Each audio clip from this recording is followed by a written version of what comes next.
હું છું નિમિષા પારખિયા। હું આજ વાત કરવા માંગુ છું હાઈફાઈ પ્લે હાઉસ વિશે, કે જ્યાં બાળકોને ભણતર સાથે પોતાને ખીલવાનો એક મોકો મળે છે।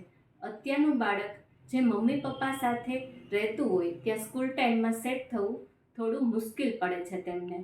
તો હું કહેવા માગું છું કે હાઈફાઈ પ્લે હાઉસમાં સ્ટાફ જે રીતે બાળકોને સંચાલન કરે છે તે બહુ સારી વસ્તુ છે। દરેક બાળકની કાળજી લેવામાં આવે છે। પ્લે હાઉસમાં બાળકની કોઈ બી એક્ટિવિટી હોય, જેમ કે સેટરડેની એક્ટિવિટી, જે બાળકને સાહસ પૂરું પાડે છે।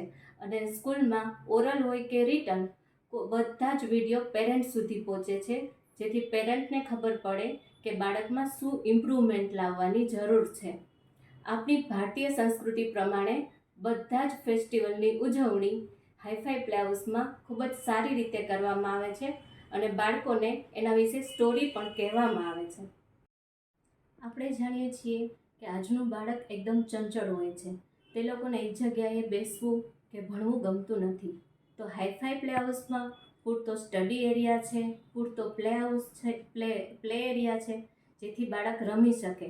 અને બાળકોની ફેવરિટ એવી એક્ટિવિટી લંચ બ્રેક, જ્યાં તેમને મસ્તી કરવાની બહુ મજા આવે છે, તો ત્યાં એના માટે સરસ મજાની હટ બનાવેલ છે, જ્યાં બાળકો નાસ્તો કરે છે અને એકબીજા સાથે અનુકૂળ થતા શીખે છે।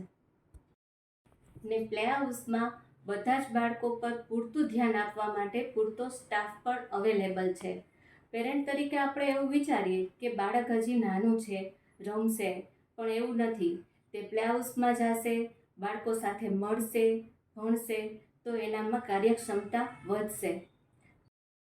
હાઈફાઈ પ્લે હાઉસમાં આપણા બાળકને સંસ્કાર સાથે ભણતર મળશે અને ગમત સાથે જ્ઞાન મળશે। Thank you Hi Fi Play House and staff for encourage me for parents review. Thank you everyone for listening me. Have a nice day.